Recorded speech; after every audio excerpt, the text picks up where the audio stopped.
Hi, guys, and welcome back to I Will Go Down with the Ship. My name is Heather, And I'm Chelsea. and we are going to get into episode two. I think it's the Golden Rule, right? That's what it's called. I think it is. Yeah. If that doesn't make my little shipper heart just get so excited, I don't know what will, to be honest. Now, okay, so we without getting into super spoilers yet, because we're going to dive into the episode, Chelsea, episode two, overall thoughts, feelings. How did you feel about this episode?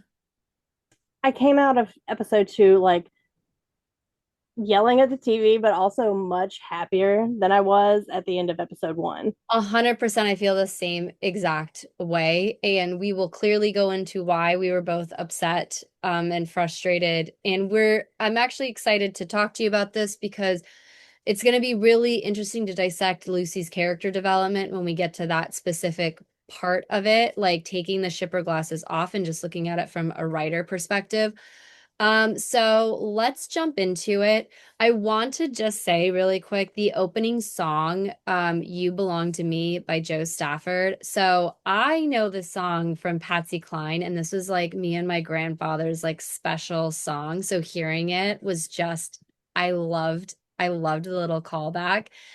Um, but oh my gosh, like we get some backstory on Max, and I'm like over here crying 5 minutes into the Right? episode. Like, oh my gosh, Chelsea, what are your thoughts about Like this opening scene? this changes my theory about his villain arc entirely. A And hundred, also I want to give him a hug yes, and just like wrap him in a soft blanket and take care of him. absolutely. And it's just, I loved. It's crazy. It's amazing, and this is like for me, like the writers, like this is the talent. And granted, they get a lot more than we as novelists do because they get to show it essentially. But this 5 minutes of just world building, and you see the community really like working together and wanting to protect each other and help each other be better. I'm just like, dude, I want to live in Shady Sands. Like I want to Right? with all of these people. Like it made me love that community so much and it made me so much more upset Yeah. with Hank on behalf of that community and like everyone that was affected. And I don't know. I love my Hank. Like I love Kyle MacLachlan and that like I love him so much. But yeah, 100%. And it's crazy because you don't even have to see Hank to really hate him after just 5 minutes with this community. And it's sort of like you. And I think as authors, like we're watching it and we already know what they're doing, right? They're like setting everything up. You see, the dad and the mom, they're getting where they want to go. They're almost there to reach their goal. They're so close. And we're building up to fail. We already know this, and yet we're still pulled into it. We're still feeling emotional about it. And it's it's just like it's really hard because even though we already know the story, it's you kind of are watching and you're like, maybe I'm wrong. Maybe this doesn't happen the way that we think it's going to happen. You know what I mean? Right? Like that's the hope, and then your hopes get crushed mercilessly. 100%.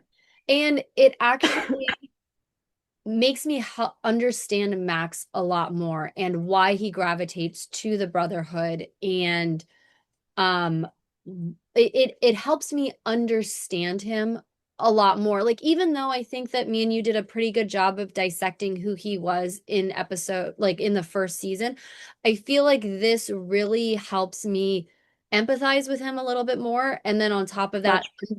understand why he's so loyal to the Brotherhood, um because of everything that happens in this specific scene.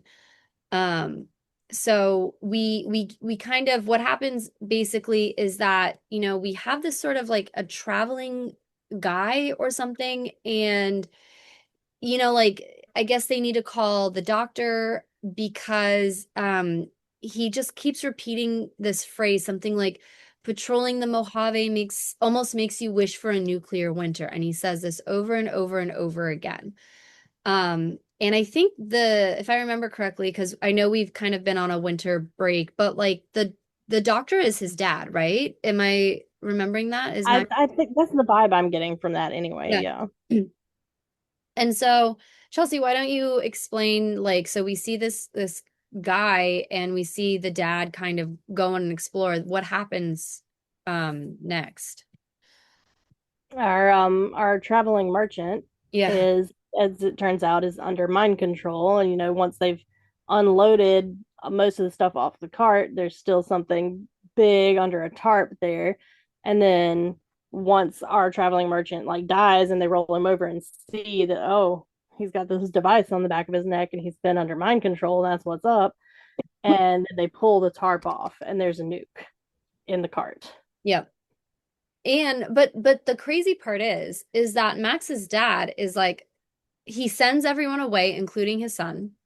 But he's like, okay, he almost knows exactly what he's doing. And so it's like there's a little bit of panic, but there's also confidence in what he's doing. Like he pulls out the wires and he like clips the right one and he's like, okay, I've got this, but then he actually doesn't have this. Like it's actually Yeah. the opposite. Um, Yeah, it's booby trapped because of course it was. Of course it was. And so he runs into, his house and him and his wife basically put Max into a fridge.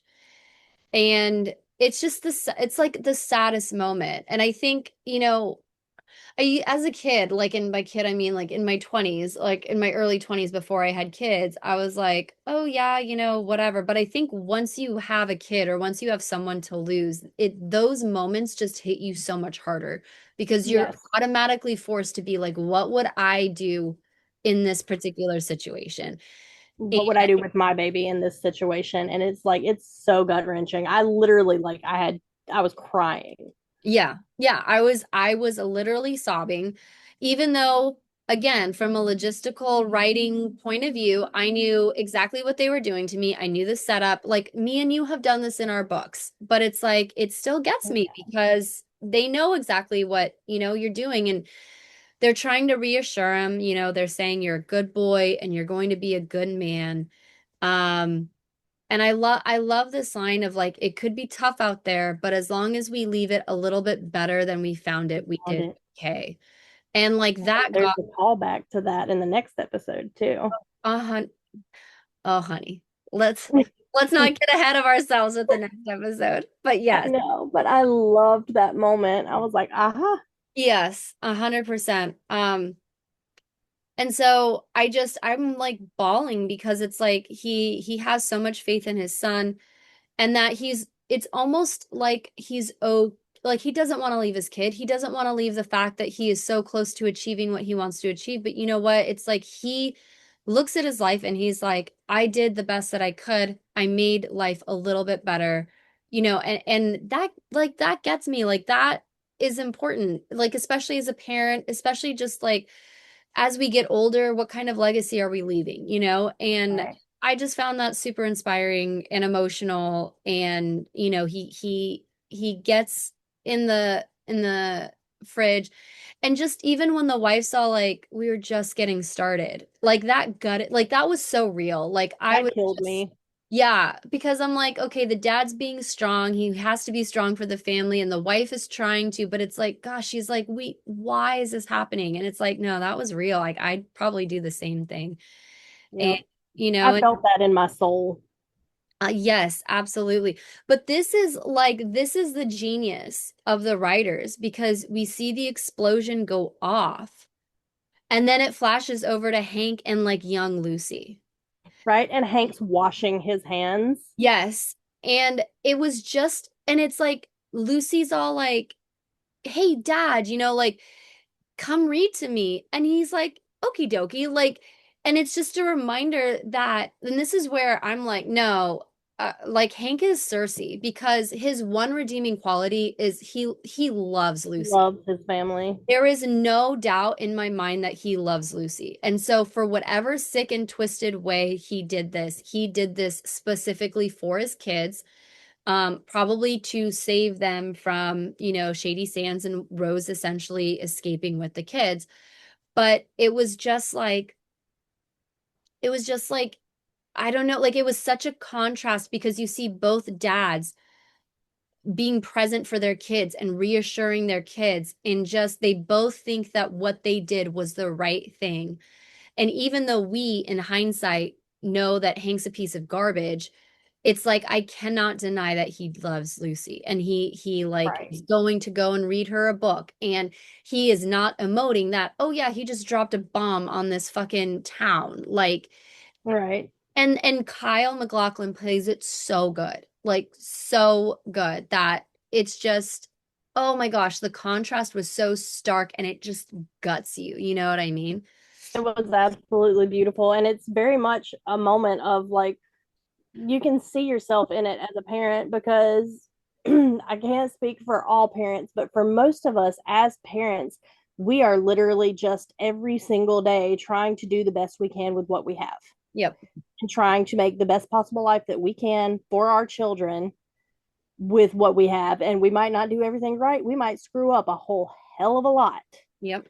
but we are trying essentially to make a better life and a better world for our kids than whatever we were handed and whatever we went through Mm-hmm. growing Absolutely. Absolutely.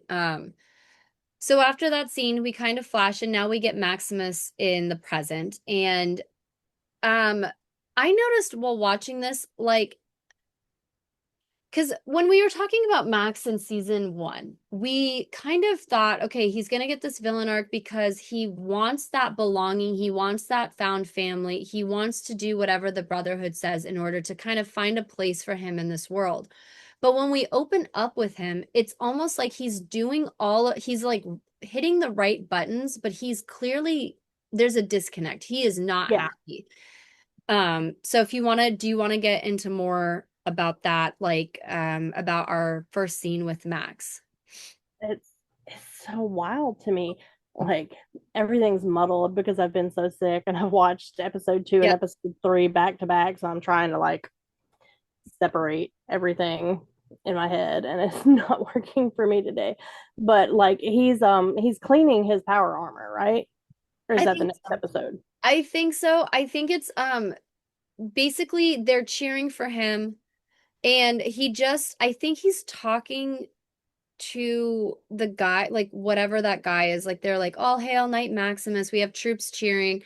And they got the power. I think they're getting the power, like, Yeah, they're getting that box. yeah.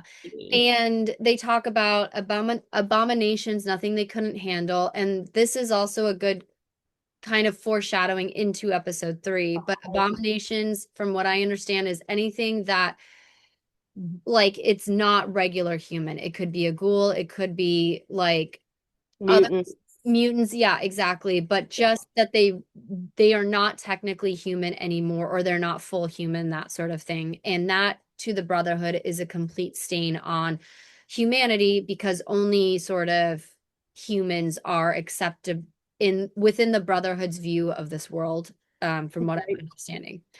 Um, but Max is curious, like, okay, what is this? Like, what essentially did I risk myself for? And oh gosh, I don't even know the guy's name. It's like his boss guy, Right. I don't know his name either. the leader, but he's essentially saying this is the key. And he goes into a little bit of world building with the Brotherhood, that the Brotherhood has become scattered, and there's apparently dozens of rival chapters. So it's not just this uniformed, group. It's like, no, there's a bunch of different types. But now that they have this sort of box, this is what they are thinking is going to unify all of them under one banner. And Max's boss basically wants to rule over the entire Brotherhood. He wants to unite them, and he wants to make sure that he is essentially the leader, or at The least leader. their Brotherhood is the one in charge. Um, and what's really interesting is that we get he calls Max my son. And Right. I think that he does that on purpose. I think he knows Max is looking for a father figure. I think he's looking for someone to respect and just kind of obey.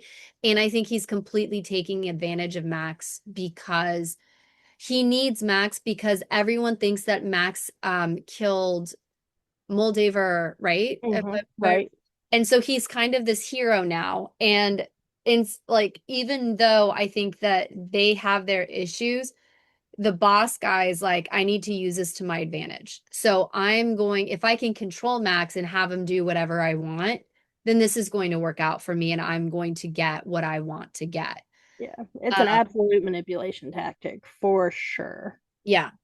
And I just thought like that opening, like with the flashback scene and even Max to the present, I was like, okay, this is how you introduce Max. Like, obviously, we didn't get any Max in episode 1, but I was like, okay, now I'm curious. I'm invested in Max's story. I'm curious to see how this plays out. So, that was really fun. But Yeah. now we switch over to the Ghoul and Lucy. And I love this moment between the two of them. He's all like, the ghoul's like water. And she's like, were you always this rude? Like, I'm guessing not. And then she goes in to talk about his family. Like, your family's going to be out there. Anything's possible. But do you really think that they're going to appreciate the kind of person that you have turned into? Like, you want them to like you, don't you? And I just think that that's the funniest thing because I'm like wondering like what is going through like the audacity first of all. Like I'm just like Lucy, like you don't even know this man's family. You don't know what he's had to suffer. Like but I love Right. it. I love her for this because she's also not wrong.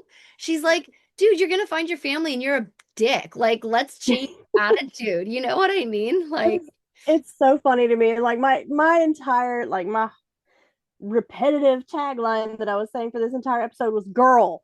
yeah. What? Stop. And I love it. She's like, Charles Dickens actually wrote a whole book about it if you're interested. And he's like, nope. But then like, she keeps going. Like, she does not give a shit. Because then we flash over and she's like, and by the third ghost, he was pretty much cured.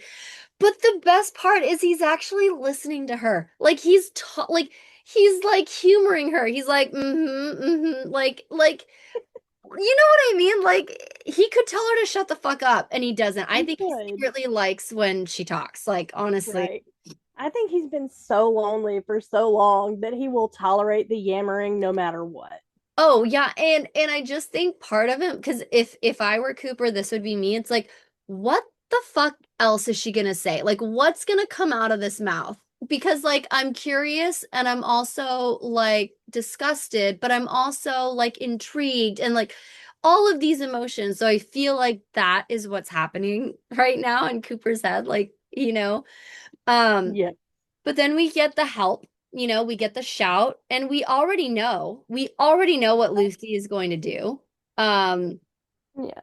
Because somebody hasn't learned her lessons yet in the wasteland, apparently. no, no. And then the ghoul is like, empathy's like mud, you lose your boots and that stuff, like classic Cooper line. So And brilliant. and then Lucy's like, well, I'm not just gonna let someone die while I listen to them scream. And then Cooper doesn't give a shit. He's like, folks have been screaming for 200 fucking years. But then Lucy comes back. Like, I'm just like a ping pong match. Like, I'm like, who's gonna top who? And she's like, did it ever occur to you that if you helped them, they would stop? And I'm like, whoa. I was like, damn, girl, you got him. But then he turns it around and he's like, you want to know what I was like before the war? I was just like you. Stupid. And then Goggins' like delivery on that line, like the timing, perfect. Like just Like, perfect, he just keeps getting better and better in literally everything he does. And honestly. like, I adore that man so And much. He's freaking incredible. but I really liked this line because it's another sort of and it's coming from him like I was just like you. And it's sort of Right? like forcing not only her to realize that, he was someone before being a ghoul, but also himself. Like, I was just like you. And part of Yeah. it, I think he's saying it to be like, I don't want to be like you anymore. I can't. That's not how I survive. You're stupid. But then Mm. he's already groaning because he already knows that Lucy's going to go in and he already Yep. knows he's going to follow her. Like, Yep. There's that. It's just Because he can't just like let her wander off by herself, which is the no. cutest thing ever. But it's such a mirror moment of like, I was you. And Yeah. it's a callback to season one. Oh, I'm you, sweetie. Just give it a little time. Oh Like yeah. And then it's all lines up so beautifully. And I would just like I would love to get a look at the storyboards of like season one and season two like laid out with each other and just see like all of these beautiful callback moments that they've made sure to do that I absolutely love. Like this is incredible setups and payoffs oh, across seasons. 100%. And then and this is why I think it's really important because like I have the script pulled up, but that we have to get granular with the dialogue because like you mentioned, we already have a call like technically not in episode 2, but once we talk episode 3, we already have a callback to specific dialogue. And like even now, the ghoul's like, well, this is a waste of time. And Lucy says, doing the right thing is never a waste of time. And I'm pretty sure that, Cooper doesn't ever say this in one of the flashbacks, but you can tell when he's struggling with whether to help Moldaver or not, like kind of spy on Barb. Like, that that's what he's thinking too. Like doing the right thing is never a waste of time. And Did so Charlie say something similar to that at some point? I wouldn't be Am I surprised. hallucinating? Like, I wouldn't be surprised. I don't know. And it's almost like frustrating. It's like I want to go back and watch all of season 1, but then it's like little things like that kind of fall through the cracks. But it's like you also know enough about the characters to know we know that Cooper wants to do the right thing. And that's why he struggles so much internally with helping Moldaver. And gosh, episode 3 is going to be so much fun to discuss because I so can't much wait. stuff Like happened. that was so good. Um, I don't know how this show just keeps outdoing itself on I'm not a gonna lie, weekly basis. I'm like waiting, I'm waiting for them to fuck up something really bad. Like, and I know that's so bad, but it's just like this is too good. Like, is this Right? really happening? Like, this is too good. Um, It is scary. You're like, when are they going to eventually drop the ball? And I hope that they don't. But we know that it happens in really good shows. Hello, Game of Thrones. yes. Like, Ugh, Tony, yeah. Anyway, so they go in and we get a little bit more world building. So this girl says we need medicine, and Lucy's like, well, what happened? And the ghoul immediately says, tunics, you're awful far west, ain't you? And so the ghoul clearly knows, and we're gonna really dive into Lucy's motivations and choices and character. But let's go through just really quick what the scene is. And Lucy basically says, ignore him. I've got one stim pack left. The woman's like, okay. And the ghoul's like, what the fuck are you talking about? Like, this is not good resources. Like, they not don't, good resource management. yes, they don't deserve to save. Like, they don't deserve to be saved. So part of it is like, I know that the writers don't want to give everything away. But at the same time, Lucy doesn't know shit. So if the ghoul really wanted her to not utilize that resource for this woman, he should have just been like, okay, bro, listen, these are awful people. Here's why. But I think part of it too, and I'm curious your take on it, is he testing her? Like, does he want her to just trust what he's saying? Or is this more of like the writers are kind of hinting at it because they don't, it's more of a plot device than an actual like dialogue. Like, what do you think here, Chelsea? The shipper in me wants it to be him testing how much she trusts him. And Mm, is she going to listen to him without him having to lay out all the facts for her? And I think part of it is still him being a bit of a petty bitch and being like, look, fine, learn your lessons the hard way. Don't listen to me. Like, that's a good point. I didn't consider that one, but I could see Cooper being a petty bitch like that. Yes.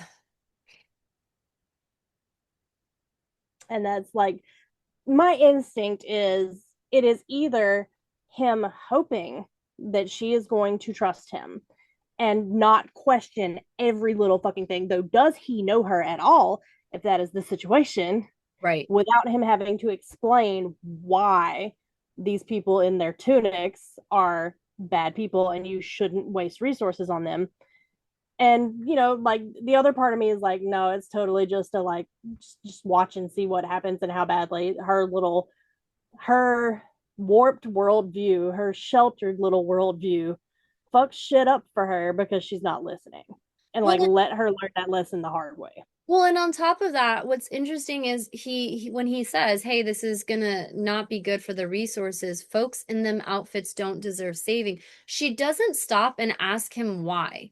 It's almost Right. like she like completely dismisses what he tells her um before like he without even stopping and considering it. And the thing is like part of me is like, okay, Cooper's just a dick. Like, and I think she knows that. I think she's been traveling with him for just shy of 2 weeks, and she gets that. I mean, what's very interesting, if we could go back to when we first meet Cooper and Lucy in this episode, like if you see he's asking her for water. Yes, he's being a dick about it. But if we go back to season 1, he literally dropped the last bits of water on the ground before he let her have some. And yet in this episode, she's basically in charge of the water. He's essentially trusting her with the water to give him water when he demands, asks, whatever you want to call it.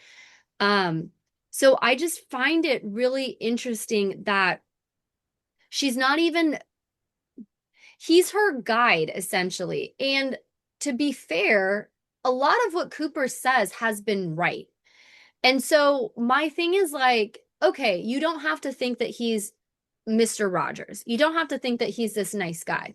But if he's saying essentially people who dress like that don't deserve saving, why not just ask why? Like, even if you push back and say, well, everyone deserves saving, it doesn't matter, what they look like or what they're wearing.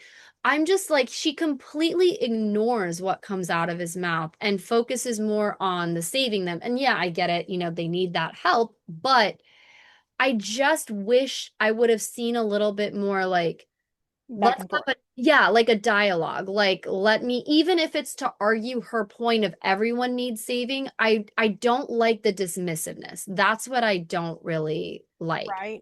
And Yeah, like, is she just not listening to him because she thinks he's a grumpy asshole? Or is it a plot device because they needed this thing to happen and she needed to end up where she ends up? exactly. And I think that that's why, again, I would have loved to see the development of this sort of road trip buddy cop relationship to really understand because and to be honest, like maybe the writers specifically didn't show us that because if they did show a development, then this scene right here wouldn't actually make a lot of sense. Because, I mean, 2 weeks on the road with Cooper Howard, I just feel like they would have been past this point of I don't know. Like, I feel like it's more on Cooper's end. Like, Cooper already knows Lucy's going to run in and try to save people. And so he doesn't even really, like, he tries to argue a little bit, but he's running after her. Like, he already knows what's going to happen. It's very exasperated on his part. But I just feel like Lucy isn't giving Cooper, I'm not saying she needs to give him the benefit of the doubt, but there has to be some kind of trust between them.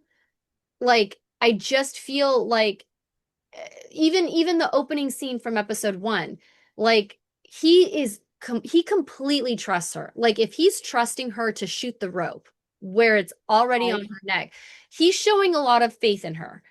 And I'm not saying again, she doesn't have to necessarily agree with his beliefs. She can argue with his beliefs.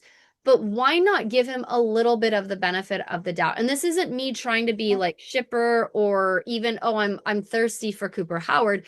It's more of like I'm trying to understand her motivations as of, you know, everything that Cooper says is going to happen, at least from what we've seen in episodes 1 and 2 as of right now, typically like turns out to be true. So Yes. why My does man called it.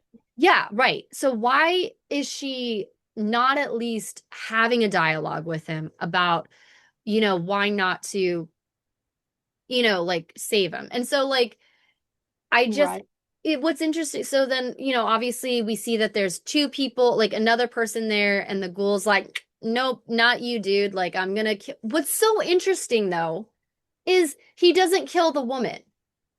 And is he letting Lucy save her? Like, why?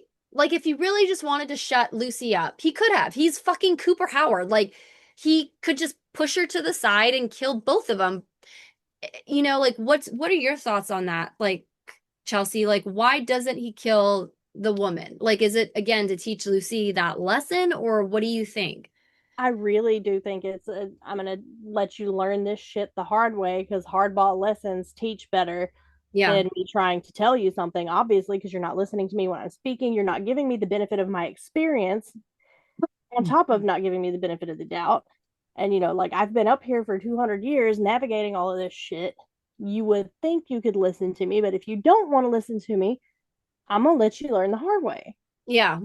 Yeah. And I think that this might sound so fucked up, but I think that him giving her the autonomy to make these choices is actually, I like that. Even if I don't agree Mhm. with Lucy, he's not coming in and mansplaining anything to her, or I'm in charge because I have the experience. I think he genuinely wants her to, I think deep down, and this is just me maybe being a shipper, I think part of him genuinely wants her to trust him. Like, I think that Right. he wants her to just listen to what he has to say, not only because it would make his life so much easier, but I think that he genuinely cares to a degree about what she not necessarily thinks of him. I don't know if I'm explaining. Do you get what I'm trying to say? Like, Yeah. yeah, But what she thinks of his experience, his knowledge, yes, everything that he has to offer here, which is quite a lot, and she's just discounting because of her morals, yes, a because hundred. their morals are mismatched. But the best part of this scene is when he tries to eat the dude. He's like pulling off the skin and he starts gagging, and I'm like, what is going on, Cooper? Oh That my was gosh, so great. that was so funny. I knew it was about to be some shit. Oh, When he started gagging, I was like, oh, Lord, here we go. so we see a rad scorpion screeching. And this like I'm mad at Lucy during this part, but I'm also laughing my ass off. So like Cooper is just like fighting with this like rad scorpion, and she's like completely ignoring him. She's like, "Fuck you, Cooper. I'm gonna save this lady. Like, you're being so dramatic." Like, he's literally like trying to like get this thing off of him. And she's like, "Oh gosh, she's." It was just the funniest thing. And I'm like, dude, Lucy, why are you helping him? Like, and I know part of it, again, she knows that he's going to survive. And I think this is her way of teaching him a lesson, like stopping a dick, like Right. people. So I love the petty married couple passive aggressive energy yes. in this shit from both directions. And it's just like when I do some dumb shit and Lake's like, I'll let you learn the hard way. Sorry, babe. What did we learn? Yeah, no, that's my husband too. Like, he'll be like, wait, wait, so you were wrong? You were wrong? Okay, I'm glad my husband's not the only one. Oh, No, you know what? As much as it hurts my pride, if our positions were reversed, I would want the same. Okay, Heather was right. The wife was right. So I give it to him. I'm like, okay, you're right. I was wrong. I I will give you that validation. I will give it begrudgingly, but I will give you that validation. exactly. So fucking Cooper, shit, get the fuck off me. It's just I'm dying during this part. He's screaming, the woman is screaming, and like the fuck Lucy's more concerned about the woman than Cooper. And like, And okay, I'm just yelling at the screen, like, have you learned nothing since you've been up here? Nothing is what it seems on the surface. Nothing matches the morality that you were taught. Like, come on. the thing is, I like that she really desperately wants to keep her morality because I think if she can cling on to her morality, it means that the way that Hank raised her wasn't a complete lie. And like she gets to embody that regardless of how shitty her dad is. And I get that it's such an integral part of her identity right now because if she loses that, then who the fuck is she? And I think that scares her more than anything. My Right. issue, the thing that really gets me though, is during this part, like I think, Cooper gets the rad scorpion off of him and he wants the stim pack. And she says, I only have one. And he's stuttering. He's like, give it to me. And I love that she hesitates. Like I do love that she hesitates. But like and then, and then she basically says she's going to die without it. You're not going to. And she essentially gives it to the woman. And again, I get the logistics behind it because she would die and Lucy wants to save her life.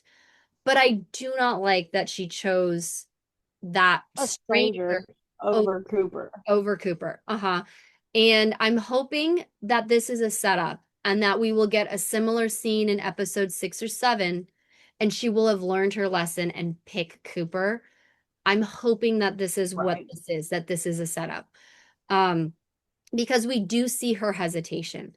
If Lucy did not, it completely did not care about Cooper, she wouldn't have hesitated. She would have given the stim pack straight to the lady right away. But it's almost like she had to stop and rationalize it to herself. Like, Yep. she's going to die. You're not going to die. Um, and I love this part because she's like, okay, we'll get you home to your people, okay? And then that's Cooper, golden rule, motherfucker. And he starts laughing. He starts laughing and grunting. And it's like Lucy says that rule is for people. You're disgusting, cruel. I'm nothing like you. But that's hilarious because she used that rule on Right. him in season 1. And so Was hysterically funny. well, I loved that because it showed that she did see him as a person. That rule does apply to him, even though he was a monster to her. He basically sold her for parts. Um, but again, it's like she's so mad at him Right now in this right now, moment. and she's saying, "I am nothing like you." There, Right. Well, and she's further dehumanizing him in her own mind she has, right now in this moment because yeah, she's so pissed. yeah, and that's the thing where a little bit of the characterization, in my opinion, is flawed because I get like again, it's that she's doing this because she's so mad at him. Um, but part of me is like, why are you mad at him? Like, okay, yes, he completely wants to kill, like he killed that guy and then he's ready to kill this girl, and I get that. And you don't want to do that because you see the value in human life. Like you're not stopping to ask who you work for, who what you believe, any of that. Like Lucy sees human life as worth living. But that should also apply to Cooper Howard, whether she wants to admit it or not. And it did in season 1.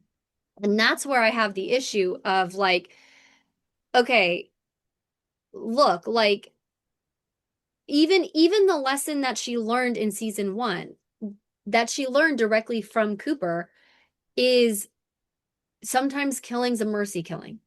Sometimes you Yep. have to pull the trigger. And that doesn't mean that you are killing or that it's bad. And she winds up doing that with her mom. And so it's like she learned that lesson. And now I feel like her characterization has kind of regressed a little bit because you Yes. trusted Cooper in that moment to kill your mom because you realized that he was right about this. You trust him enough to go after your dad because you know that your dad's a piece of shit. And if you don't do something about it, you feel responsible for it. And yet we have your setup of season 2 where she's regressed to back to when Cooper had a basically her lassoed up. But that was understandable for her characterization back then. It's not acceptable to me, at least anymore, because they've already spent all this time together. Cooper has been right about everything that we've seen. And he's giving her the autonomy to choose a lot of the stuff. Like, okay, go Mm. rescue the tunic, go do this. And she's still so mad at him that she doesn't give him, and I don't know if her giving Cooper the stim pack would be out of character either, because this is a human life and Cooper can do it, but I just think that like you said, she's dehumanizing him in such a way that she has to, because I feel like if she doesn't, if she actually sits with her choices, she would know that she was wrong and she cannot be Yeah. wrong in this moment. At least that's, Not just that. I think she's letting her emotions rule her a lot yeah. because she wishes he would behave differently than he's behaving, which means she's emotionally invested in him Yes. and she's not being rational right now about him emotionally. Like she is not being rational about him in any way right now. And who in the world drives us the most crazy? The people we love the most, Her the husband. people we care about the most. Yeah. The husbands, Yeah. 1000%. Yeah. 1000%. It's Um, very married couple energy. And like what I'm doing right now is not logical at all, but fuck you, you made me mad. So this is where we're at right now.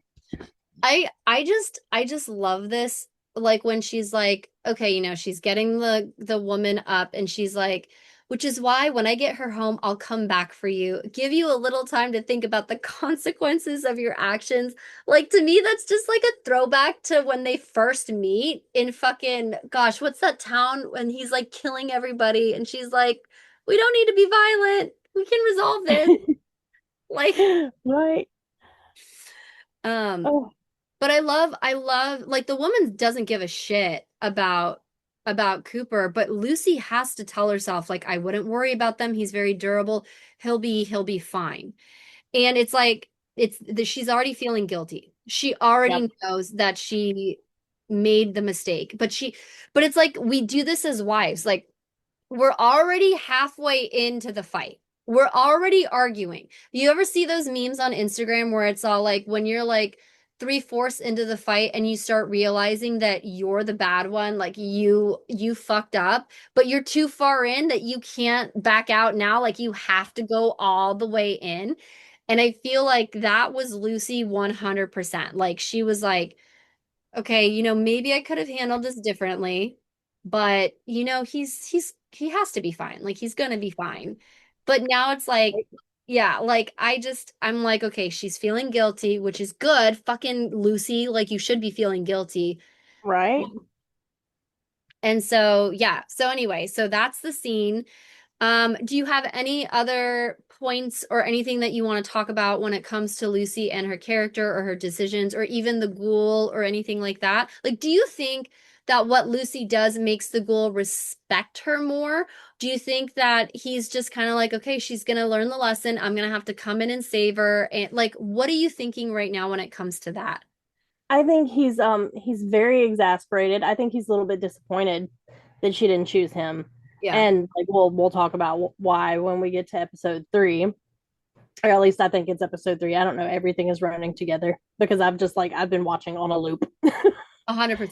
It's all like running together, but we will talk about that because I think the thing I want to reference with that is in our next episode.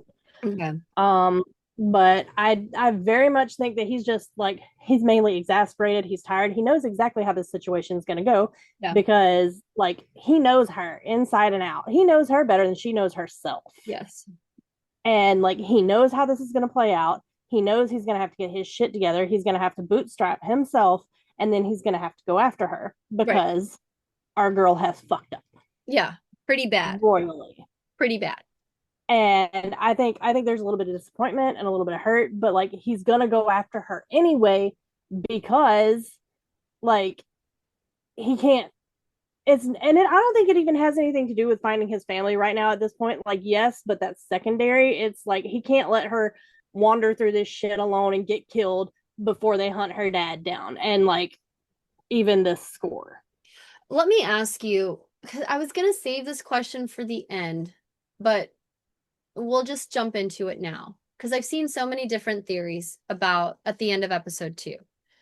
Do you think Cooper goes after Lucy? And this isn't a spoiler. We all know he's going to go after Lucy. Do you think that he has to do it because either to find Hank, because he needs Lucy as a bargaining chip for Hank, or like which will eventually lead him to his family, do you think that it's because he wants to save her? He doesn't want anything bad to happen? Do you think it's a mix of both? Like does Cooper Howard actually need to save Lucy? And if we completely take off the shipper glasses and we're looking at it from a structural point of view, or even just like your own perspective, like what do you think about that? I don't think he necessarily needs to save her. I think that he wants to save her. I think he feels at least some kind of responsibility for this adorable bumbling idiot Yeah. with her shiny morals. And like doesn't feel like he wouldn't be able to rest with his own conscience easily if he let something bad happen to her, Yeah. because he was trying to let her learn this lesson the hard way, and then like now he has to come around and follow up. Like if he's going to let her learn the lesson the hard way, he's going to make sure that she survives to learn the lesson. See, that is a really good point. I did not even think about it. It's almost like he is partially responsible because he knows her so well.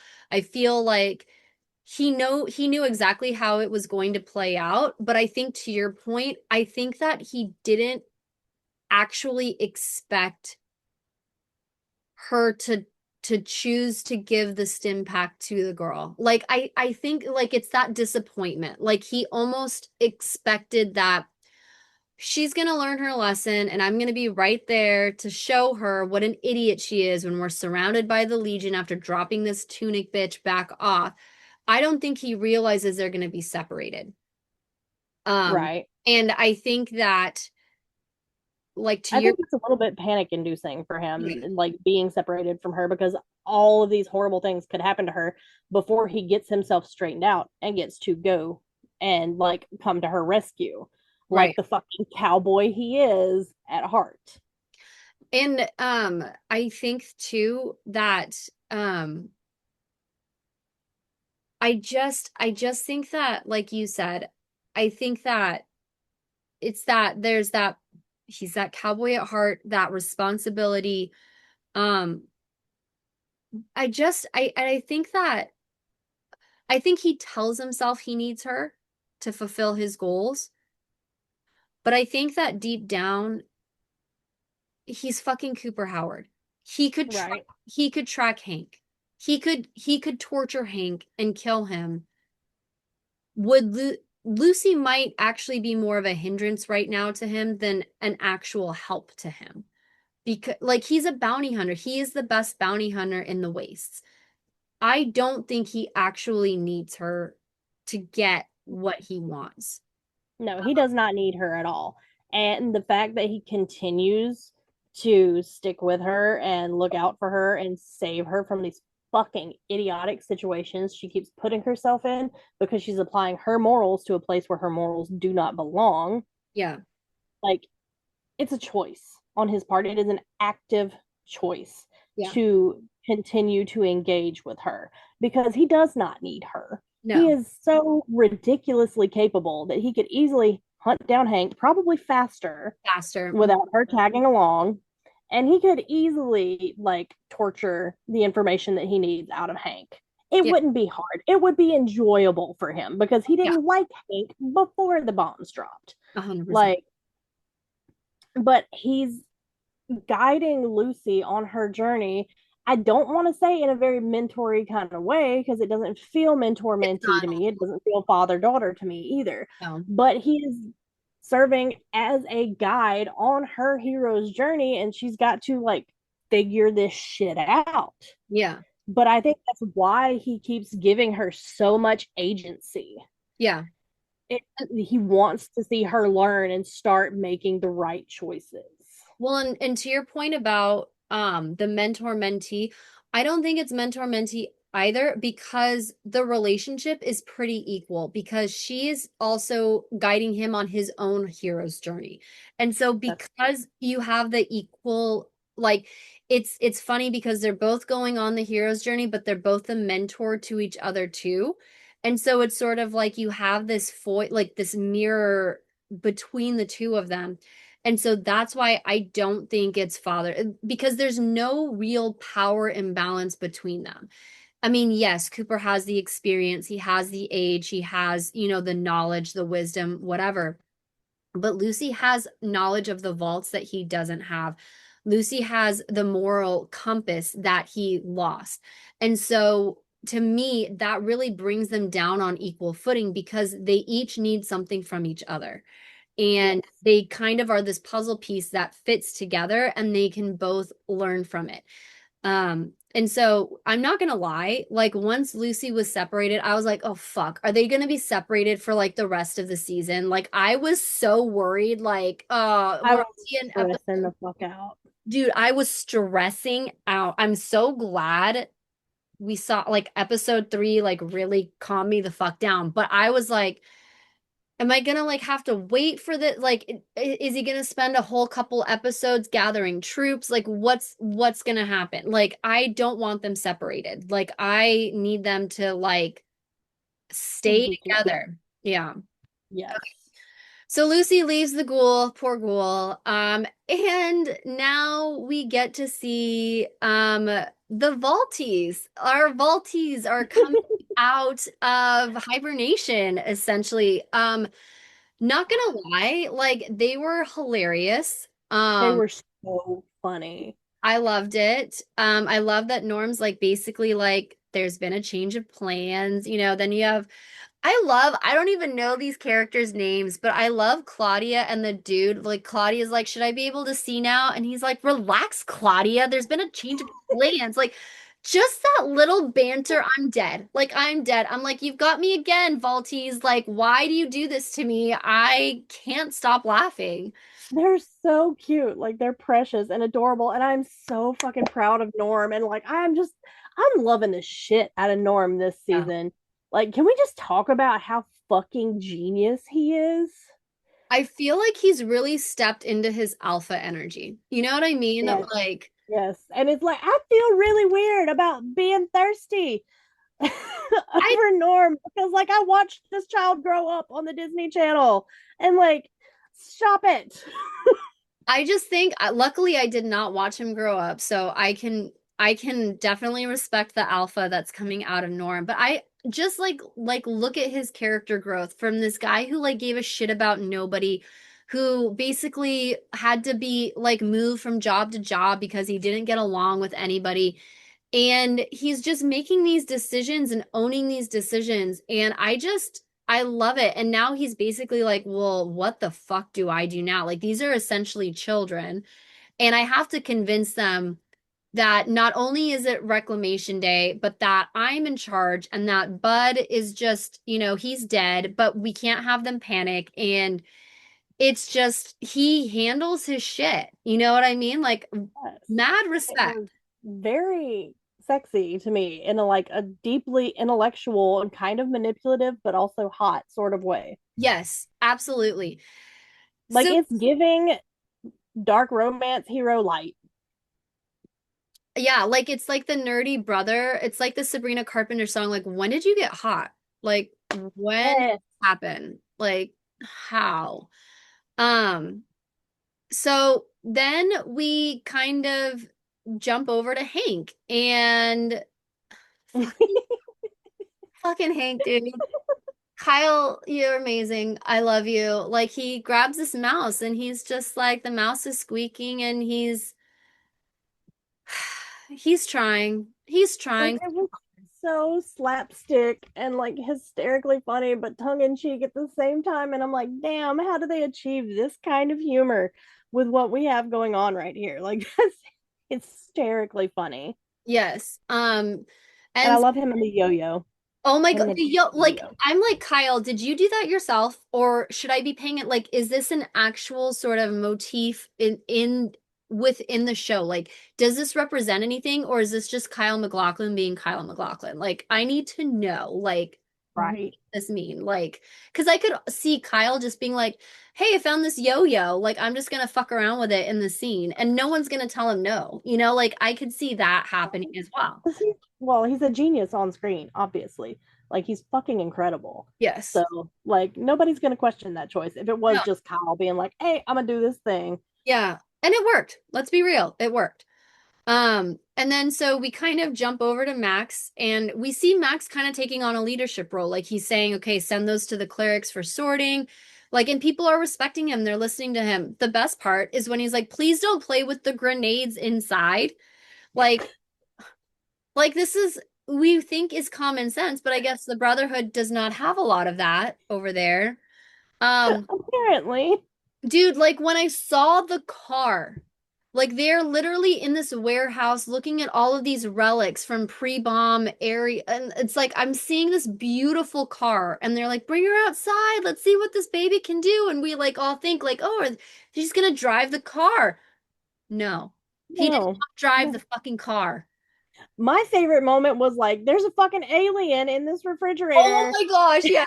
in Area 51, and they're like, fuck the alien. There's an icebox. I know. Oh my gosh. And it's so perfect because that is how people would probably react because the icebox is way more important than the fucking alien. Um And and I loved all the little details that they have there in Area 51. oh yeah. Like fucking I think it was the Constitution or something Oh my gosh. over Yes. there. He's just like sitting in a corner. Where's Nicolas Cage when you need him, right? I know, right?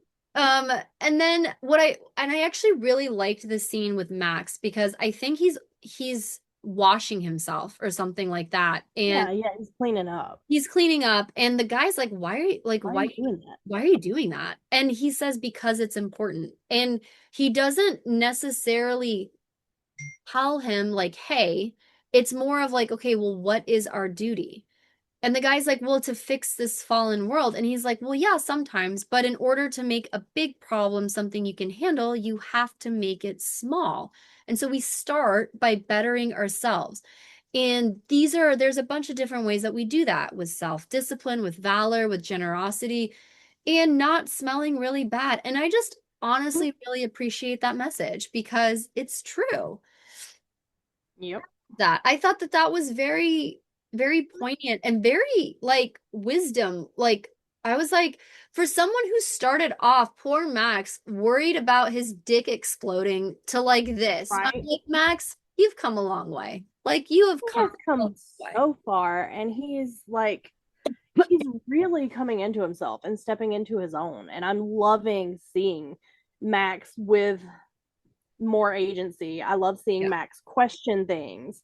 I love seeing Max embodying the kind of values that I think his father tried to instill in him when they were putting him in that refrigerator to save his life in Shady Sands. Like, Yep. I'm loving seeing all of these things. And then we get a great scene with Max and Dane.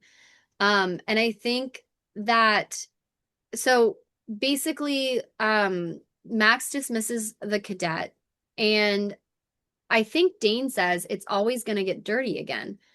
And then Max counters, well, better to polish dirty steel than to have it stay clean. And I really liked, again, it's very like wise. Like I like that kind of mentality from him. And Dane says we used to quote the codex to each other as a joke because obviously Max isn't joking anymore. And Right. he's like, "Well, I've seen what's out there, and the Brotherhood is as good as it gets. I'm just trying to make it better." And I like that because again, it's that agency that he has. He's seen what is out there. He's seen the vaults. He was in the vaults. He loved the vault, and he's still coming back to the Brotherhood because he still thinks that it's better. And to be fair, fair. Like that's a fair choice. Um, Right. but then Dane says it couldn't have all been bad out there. You met that girl. And Max says she left. And you can kind of see he's trying to be very dismissive. Um, and Dane is trying to say, well, maybe she's still out there. And Max is pushing that thought away. She's like, I have duties here. And Dane is pushing him. Like, I've read the comms. Quintus, that's his name, called for a meeting, but he didn't tell the Commonwealth. He's breaking the chain of command. And I love this moment between Dane and Max because I and this is where when people come at me with like, well, why do you ship Goolsey? Why not Max and Lucy? And my big thing is because Max and Lucy have the same story. They need to learn the same lessons and they cannot get that from each other. They cannot grow from each other. Dane is taking sort of like the ghoul's role here. I think that Max is going. Dane is the one who's going to change Max's perception about everything. And again, we'll see this play out in episode 3, but it's not going to be Lucy that makes Max a better person or want to do right because we even see it in season 1. Max essentially lied to Lucy. He pretended to be someone he wasn't to try to impress her or to try to get her to like him. With Dane, he can be himself and still learn the lessons that he needs to learn. And I think there are things that he needs to teach Dane too, which is Yeah, why I've shipped them and shipped them regardless of whether, like I thought Max was going to have a villain arc or not, which now I'm sincerely questioning that. yeah, I think he's going to have a parallel hero story to Lucy's. 100%. And I like I'm shipping Max and Dane hard and have been since season 1 because they just Right. fit. Right. Well, and the thing is, and I think that, like you said, Max needs to teach Dane some things too. And I really like that because again, Max starts out very naive, very similar to Lucy, but in a different way because at least Lucy was very book smart. Whereas Max didn't really have experience and he didn't really have the book smart. He was just a good soldier. And Right? Like so, all he had going for him was indoctrination. That was it. yes. And but now that he has that experience, he's been out there, he's seen the world, he can come back and now he's choosing to, clean himself up. To kind of take this leadership role of like, let's not play with grenades inside, guys. Like, let's, not. Um, That shouldn't be as funny as it is. it shouldn't be, but it's hilarious. And I like that Dane is pointing out there is more to life than the Brotherhood. You are following the Brotherhood, and you might think that it's the only thing out there, but even the Brotherhood is not doing like it's not doing what you think it's supposed to be doing. Like they're breaking chain of command. Maybe it's not, like maybe it's better than some of the other stuff, but let's not kid ourselves. Like Dane wants to make sure Max isn't just turning a blind eye in order to fit within the Brotherhood the way that Max wants to. Dane wants to make sure, again, it's almost like that ghoul teaching Lucy a lesson. Dane wants Max to learn the lesson. He's a little bit more direct, I think, than the ghoul, but at the same time, I think that Dane can recognize that Max has to learn this lesson on his own as well, which we will again see in episode 3. But Yes. yeah, They are very like Dane is very like there's an intelligence there that I think is a little bit lacking in Max. yeah, And it's this ability to read people. right. And Max needs more of that. I think too, I think I think Max, and this is just me speculating. I think Max is has good instincts. And this is again, we'll see this play out in episode 3 and why Max maybe likes a certain person that he might otherwise not like.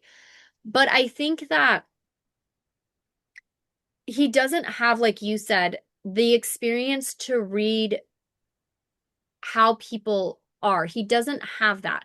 And so even though his gut is good, his experience, he doesn't know how to listen to his gut because then shit happens. Like it's like every poor Max, like even in episode 3, he does the right thing, but it always fucks him over. You know what I mean? Mm-hmm. Like, and so it's sort of like if you had if you were able to have more experience in the situation of knowing, okay, maybe this is a bad idea. Let's not get too deep into this and you can prevent stuff from happening. But I think that's just part of the trajectory that he has to go on. And I think that this is why Dean is such an important figure to him. Um, because Dane is like the Commonwealth is not going to let the Brotherhood seize power without a war. Is that what you want? Like, do you want a war? And Max is basically like, well, you said it yourself. There's nowhere out there that's safe, not as long as there's people out there who, and then he kind of lets his voice trail off. And then Max is basically like, if the Brotherhood can keep history from repeating itself, then my job is to help them do that. And again, we know why he does not want another Shady Sands. He wants to make sure no one has to go through that. And so what's so interesting though is that he's willing to go to war for it. Um, and I don't know. I think that it's really interesting characterization. So what are your thoughts on that scene with Max and Dane? Like, what do you think this is setting up specifically for Max's own, hero's journey? I think it's setting up a lesson which we're gonna see in the next episode is maybe don't always trust your first instinct. Yeah, Don't always trust your first read of a situation. Really kind of think shit through. right. But also to like, I think again, and this is like the whole Lucy thing all over again. I wanted to see a dialogue with Max and Dane, like, you know, Yeah. I wanted Max to sort of get Dane's take on it. Like, because clearly we know that Dane does not want the war, that she, or that they don't trust, the Brotherhood. And Right. I would have wanted, Quintus in particular, they don't trust. yes, yeah, 100%. And I wanted to see more of a dialogue or at least a curiosity of Max to be like, like, why do you feel this way? Because while Max was out, Dane was back there. And Yeah. so they have, And Dane is literally the one that like raised Max's hand and was like, at the end of the last season after Moldaver's dead and like gave the whole implication yeah, that Max had killed Moldaver and like kind of really set Max up in this place of power. yeah, exactly. That's a really good point. And so it's sort of like that's where and again, Max is very Lucy-esque right here, where it's like, I believe what I believe, and I'm really going to lean into this despite, the lessons that I need to learn. And this is why I ship Dane and Max. And this is why I ship Lucy and Cooper, because Lucy and Max are not going to get those lessons from each other. They have to No, get it from Dane and Cooper. there And would just again, be like a self-perpetuating feedback loop of yeah, like being yes. the same person. And I don't see, Dane or Max in a parental child role, and I don't see them in a mentor mentee. And No, they're on level ground also. yes, I think they're 100, and it's not just the age. I think it's again, I think that Max has seen stuff that Dane hasn't. And so it's understandable why Max wants to just do his duty, why Max wants to just make sure that, stuff, history doesn't repeat itself.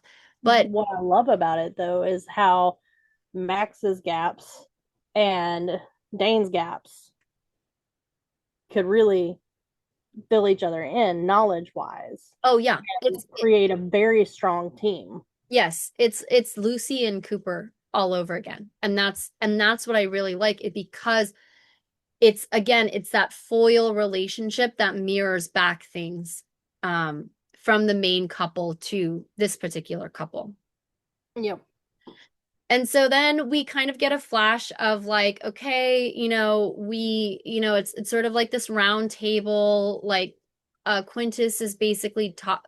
He's essentially has a bunch of different people from the Grand Canyon, Yosemite, Coronado, just to talk Also, about. can we just note that I love that it's national parks? Yes, I love that too. Um, and is that a video game thing or is that a writer I thing? don't actually remember that if that's a video game thing or not because it has been a long, long time since I played. But and like also it's mostly Commonwealth when Yes. I was playing Fallout 4, like everything was in the Commonwealth and like Boston area. Got it. But speaking of Commonwealth, the Commonwealth are not there, and they should be. Whether you like them or not, they should technically be there. Quintus does not think so. Basically, he thinks that the Commonwealth would strong arm them and take the relic and not give them anything. Um, and then we have our very American America guy saying, no, that's taxation without representation. It's un-American. But then they're talking about this potentially the Civil War with the Commonwealth. And everyone agrees Commonwealth's probably going to kick their asses. But Quintus is like, well, not if we stand together. With the cold fusion, we can power airships and armor and a bunch of other things.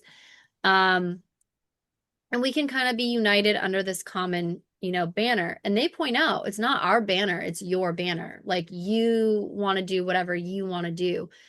Um, and again, we see these armor, these knights are fucking around and a grenade is pulsating and I think it's Max, right, that comes in and basically is like, Stop.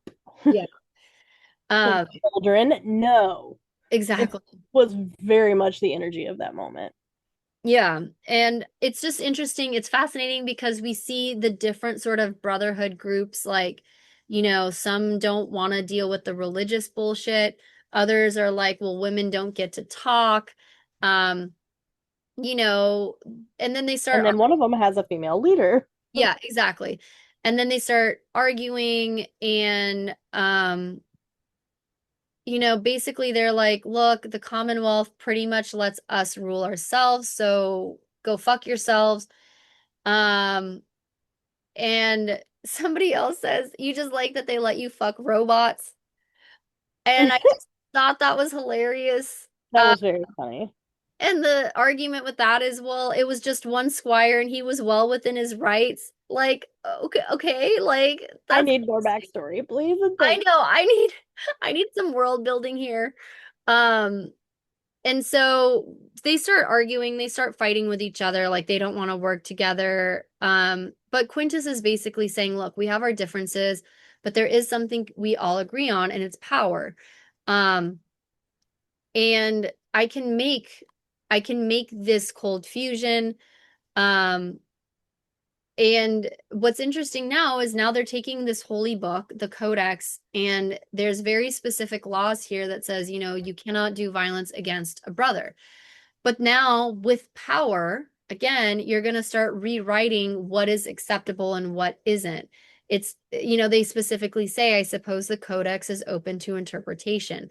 And if that's not a callback to even what Cooper was dealing with pre-war, um, I just think that it's fascinating because it's like in these tumultuous times, we're going to take something that people see as holy or as like even the Constitution, right? Like things that we regard as reverent and sacred and pretty black and white, and then we start interpreting them for our own gains in order to acquire the power that we want. And it really reminded me of like the Pirates Code oh in yeah. Pirates of the Caribbean, and then the Oh my whole gosh. thing with Yes. they're more guidelines Yeah, anyway. But exactly. Um, and so then they're basically like, well, fuck the Commonwealth. We're gonna do whatever we're gonna do. And then we go back to Lucy, and she's like, I like your outfit. And I'm like, no, you don't, Lucy. Stop lying. Nobody likes that outfit. Even right. I think even the girl's like, no, you don't. I don't like my outfit. Um, and I just think that, like Lucy's babbling as she normally does, and I don't love this line, but I love it because it's so weird. But Lucy's saying, I'm going to Vegas, and the girl's like, well, you shouldn't. And she's like, oh, well, I'm looking for someone. And the girl's like, you should go home. I wouldn't want to see you get raped by the wrong people. And Are there right people? exactly, like Like, that's where I'm just like, where are the right people to get raped by? Um, and so, I think this is, like that Morgan Freeman voice, like this is the part where Lucy realized she fucked up. Like, you know, yeah. suddenly like the girl disappears like some crazy ass fucking ghost, and Lucy's like fudge, and then she's like hello, and then we kind of see nobody's surrounding her yet, but it's kind of weird. Yeah. And she sees the people with the torches and all of Yeah. this shit, and she's like, "Oh, maybe I have put my foot in my mouth yet again." Yeah, and it's just it's frustrating. Oh, I guess we'll talk about it at the end of the episode. So then we go back to our vaulties, and they decided that they want to go back into their cryo chambers, and Norm is still trying to, get get control of the situation. Um, but he basically is like, "Do you think Bud Askins makes mistakes?" And which is so genius. Like it is such a genius thing. And And so intelligent. Like he is villain sexy smart. and Claudia's all like, "Well," and then it's like, "Oh my God, Claudia, we're trying to have a conversation here." Like I'm just dying because this banter is so funny. Those two Um, are hilarious. I know, I love them. I So need their backstory. Like I need to know what was happening with them like pre-bomb drop. I need to know too. Honestly, I completely agree with that. So what's great Because about I'm getting enemies to lovers energy there. 100%, 100%.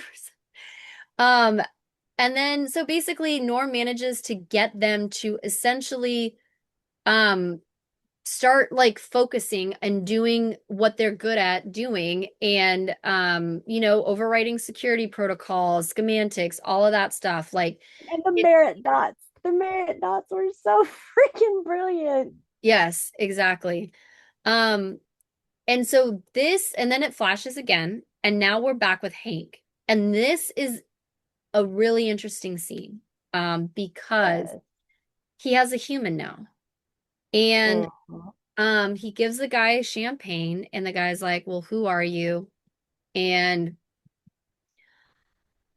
Hank is just completely honest. He's talking about how his experiment isn't working. The mice are small. They're like, he needs a bigger specimen. Um, and the guy's like, "Oh, like I think there's a mistake. I signed up for this Vault Tech premium." And Hank's like, "Did you read the fine print?" And it's just I what love that the guy says yes. I know, I know. And Hank's like, "Oh No, shit, I I didn't. wasn't expecting that. I didn't read it."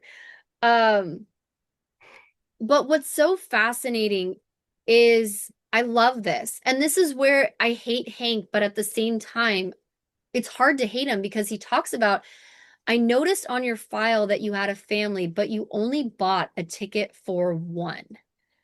And the guy's like, "Well, it was expensive." And Hank's like, "You can't put a Can't price put a on price on family. Yes. And he says essentially that family is the first building block of civilization. And to me, that told me that he picked Steve because it's not only that he's by himself and he doesn't have a family, but because the guy was such an asshole to his own family that Yep. Hank's like, "Fuck you." And it's like, it's hard because I relate to that, like I appreciate what Hank did. Like he purposefully went Mhm. out of his way to not pick someone with a family. You know what I mean? And like I agree with that. And I also feel like it was very like judgmental on his part and like fuck you in particular for being that much of an asshole to your family. So you are therefore expendable. Exactly. And so it's like when he does stuff like that, there's this like this dissonance inside of me where it's like I'm not rooting for him, but at the same time, I'm kind of rooting for like not for him to win the entire show, but like, you But know, in that moment, I agree with that victory. yeah, I'm like, "Okay, I'll let you run this experiment, Hank. I'll allow it. Like you can do this and that's fine." Um, and so I just thought that that was, and he's like, this guy like completely dies, his head explodes, and Hank's like, "Huh, gotta try again, I guess, like, Right. And like can we just applaud his tenacity? oh yeah, Like the perseverance in the like I will explode as many motherfuckers as it takes to do what I'm gonna do. yep, And you have to like even if you don't agree with him, you have to appreciate that kind of like those kind of stones and that kind of like absolute follow through and like willingness to just keep going and going and going and going. yeah, 100%. Um, so then we're back to Lucy. She's so funny. When she's like, I realize we all have our cultural differences, but just so you know, I'm nice. And I'm like, oh, Lucy, if only we could save, like be saved just because we're nice. But Right. yeah, at that moment, she realized she fucked up, that it doesn't matter how nice you are, you know, people are gonna fuck you, like it, you've got to be a little bit more discerning in who, not so much you're gonna rescue, but who you're gonna trust. Like if Lucy had just rescued the tunic and been like, okay, now you can Go go. on your merry way. Yeah, that's a little bit different. I could understand that, but I think she was trying to be so petty with Cooper just to prove to herself that I am not Cooper How. Well, she doesn't know who he is, but I'm not the ghoul. I'm gonna go above and beyond to make sure everyone knows that I'm not like him. Like I think that that was more her being prideful than even following her own morality. Because she Yep. could have saved the girl and just let her walk away. Like, why did she need to take her back? You know what I mean? It was very much a situation. Yeah. So anyway, so then we go back to our vaulties, and I love this. They basically get out of the vault, and Norm has his moment. Like he has never been out of a vault before, and he's just like, it's It's beautiful. beautiful. I It's beautiful. love it. That was And such a great moment. it was such a great moment. And then so we get more fighting. Okay, this is a scene that I don't like really understand. Like Um, because this big knight guy is all like, "Oh, are you the one that killed that NCR bitch, Moldover?" And he's like, "Yeah, I did that." And the guy's like, "Well, I bet I could mash you." And I'm like, "What is this just dude talk? Like, do people just I'm just gonna get into a fight just to get into a fight? Like what?" I was messaging Chelsea. I was like, "What was the point of this particular scene?" And so Chelsea, I'm gonna let you respond to that because I think you did a good job just when you were telling me about it. Like, why did we have this fight between Max and this like big ass dude? Like, why? I like I think part of it is testosterone fueled idiocy, but also the reason Max actually engages and goes along with this, I think, is to prove his loyalty to Quintus. Mhm. And maybe to even like as a distraction because something is coming, which Yeah, he may or may not know about. But I think he's trying very much to just prove his loyalty and his worth and his value to Quintus. And that's why it's important he comes out on top of this altercation. And like you see him look at Quintus like, yeah. do I go for it? Okay. And I think it's almost like a reflection of what Lucy, like um I feel like, especially after that conversation with Dane, Max has to double down on his beliefs that the Brotherhood is the right choice. Yep. And it's sort of like, so he will fight. It's almost like a stupid war. Like he will fight the stupid fight because the Brotherhood is asking him to do it and because he genuinely thinks that this is the right thing to do. And Yep. instead of actually sitting and thinking why do I need to do this? So they fight, and I just feel like Max sometimes like lucks himself into these things. Like he has the skill, but he's also so clumsy sometimes that Right. even he's surprised like he's won. Like, oh shit, that was an Oh accident. shit. I did that. Yeah. Right. But I'm like, part of me wonders if that is a mask or a play or a ploy to keep everyone complacent and thinking that he is less capable than he is. Like, is it a survival skill? Yeah. Or is it just what it appears to be on the surface? That makes sense. So after the fight where Max does take the guy down and he kills him, we get an interruption and we get Xander Harkness, and he's basically like, "Oh, well, I'm a liaison from the Commonwealth and we're discussing a civil war. Like, I guess I didn't get my invitation." And Quintus is like, "Holy shit, what the fuck?" But he's basically like, "And yet here you Yeah, are." here you are. And like, I want to know who the fuck tipped him off. Was it Max? Was it Dane? Was it somebody else? Like, I want to know who Yep. tipped the Commonwealth off. Yes. Um, Give me your theories because obviously we don't know as of right now, even with episode 3. Like, what are your theories?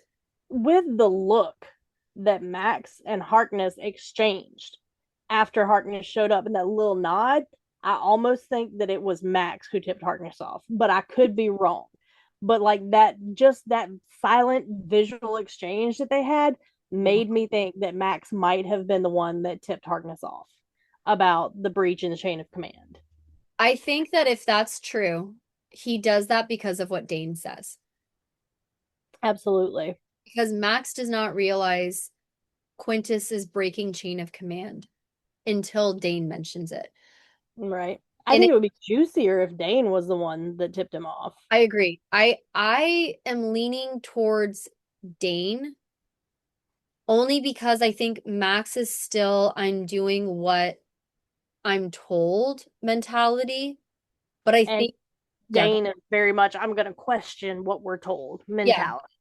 yes. And I think that Max has I think it's Dane, but I think that but I think that, and we'll see this in episode 3, like Max genuinely likes Harkness. Like he I think it's just that lesson that it's like Dane is giving him that push that he kind of needs, but in a way where he's not necessarily telling Max what to do. It's more of like Dane is going to do what they think is the right thing. And like they think that regardless of what happens, the Commonwealth should be at that meeting. No matter, like, it's just the right thing. It's chain of command.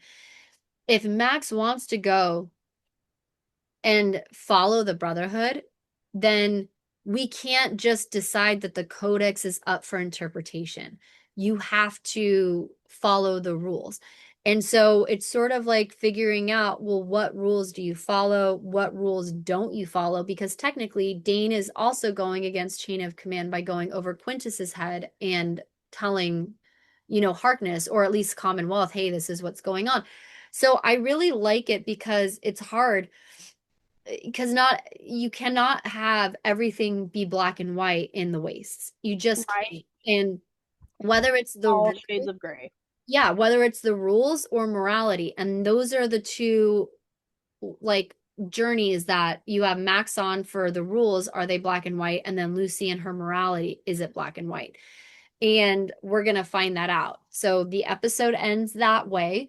So obviously, we kind of touched on this, Chelsea, but like I think we're both in the same boat as after episode 2, we were both like much better than episode 1, but we were really pissed off with Lucy and her Yes. decisions. Um, I'm just like, girl, when are you going to learn your lessons? right. This man has done nothing but save your ass ever since the super duper mart. Like, Yeah, exactly. come on now. Um, and I just think, well, let me ask you this from a writer perspective. Based on everything that's happened in season 1, I think we could both agree that Lucy does learn a lesson when she puts her mom down, and she learned that specifically from the ghoul. Does Lucy need to, now that we're in kind of, if this were a book, it'd be book 2, we're in season 2. Right. Lucy also like needs to learn more lessons. Like she's not finished from learning her lessons. No. Um, so clearly she needs to learn that she can't just trust or save. Some people aren't necessarily worth saving. Um, Right. And like appearances can be deceiving. This is the biggest lesson in the wasteland is oh like not everything is how it appears on the surface and you've got to look deeper. You have to be smart enough to look under the surface. yeah. Um, so I'm trying to figure out, like, with the way that they've set it up, obviously, at least what I'm hoping that by the end of season 2, Lucy trusts Cooper now. Lucy's put in a position and she will pick Cooper over whoever. Um, but I'm trying to figure out, like, from a writing perspective, I mean, personally, I like the fact that she's kidnapped by the Legion because now Cooper is forced to rescue her, and that does all the things to my shipper heart. I love that. But the way that it was set up, do you think that it could have been better? Do you think that if you're writing this as a book, book two, act one, like, do you do something similar, or do you think that that almost retcons some of her characterization from season one? Like, what are your thoughts on how this was set up? I think it could have been done in a way that did not appear to retcon Yeah. some of her character development from season one. I think that we could have found a way to tweak it, but also with the way that it's going right now, I think it's just so much that her emotions are more in control of her than her logic is right now. Yeah. Um, because I'm in a tricky spot because it's sort of like they've started about 2 weeks from the end of season one. There's a lot of development that we did not get to see happen between Lucy and the ghoul. So, and I'm sure they did it on purpose so they didn't have to necessarily explain certain things or why certain things are happening, or even Lucy's motivations to a degree.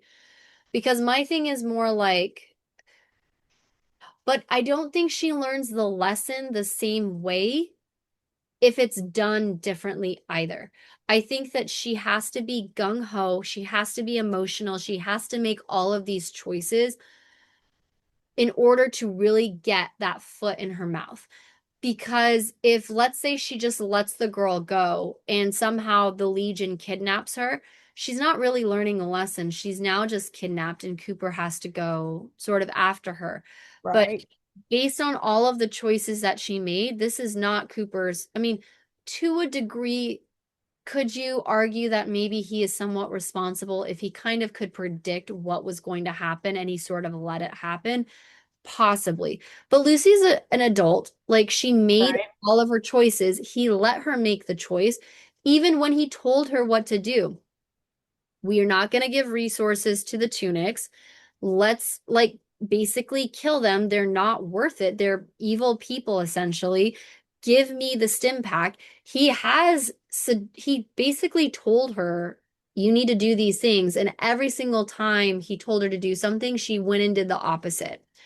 And so it's sort of like, I think that you're absolutely right. I think that her emotions are just getting the better of her right now. And I think that, oh, I'm gonna love talking about episode three, but it's just, I don't think she learns that lesson if it's done any, Any other way. yeah. And despite how frustrated I am with her decisions, and despite my kind of questioning, is it a plot device or actual character development?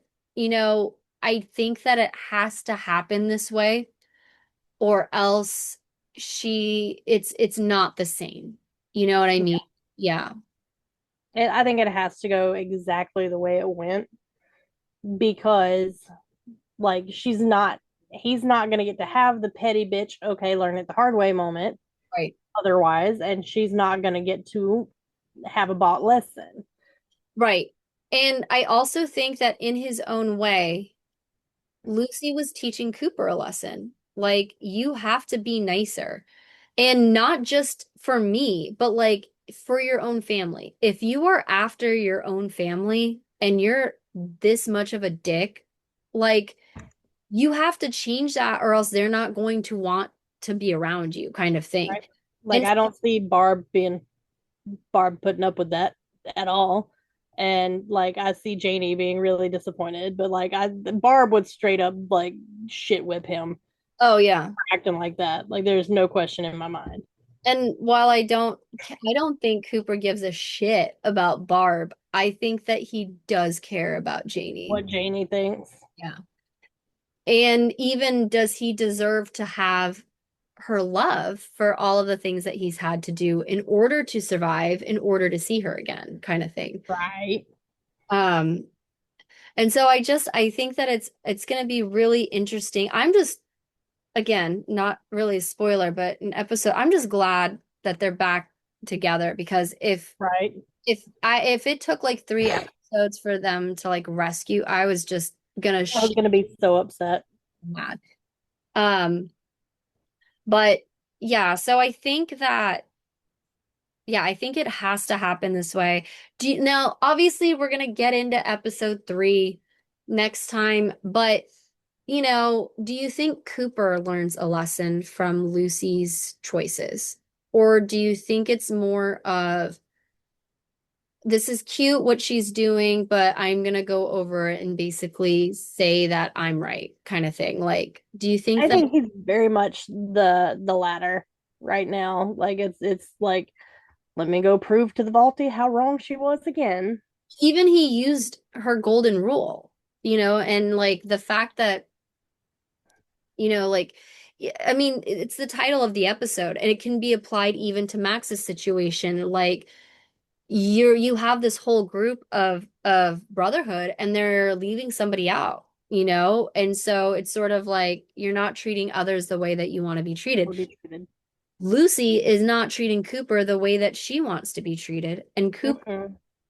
Cooper might be a dick, but in this episode I don't see him treating Lucy badly. And so when Cooper said golden rule motherfucker, I started laughing because it was the same. I mean, the romantic shipper in me is like, oh, he remembered. He remembered that she saved him essentially the same way. But he's laughing Right. because he already knows. He already knows what's gonna happen. Um, Yep. And like it's his pragmatism yeah, versus her optimism yes. so much right now. I just think I love that. I love that because they're gonna find a balance. They have to. And it's even just listening to the actors discuss it, like who's going to win out, who's going to affect who the most. And that's the interesting part in this situation. So, I think, do you have any other things that you want to discuss with the episode that we haven't talked about yet? Nope, I'm good. Okay, I'm super happy with like where we're at the end of episode 2. yes, I agree. And so we will be back to discuss episode three, and let me tell you, that one. It's Um, in my top 3 all-time fave episodes of this show so far. so far, yeah, I know. It was so good. Gosh, it gives me goosebumps just thinking about it. Um, Chelsea, do you have any questions for them for the comments? Mm. Who do you think tipped off Harkness? Ooh, I good. want to know who you guys think tipped Harkness off in the comments. Great. And then, yeah, and then we will be back for episode three. All right, guys, take care. See you. Bye.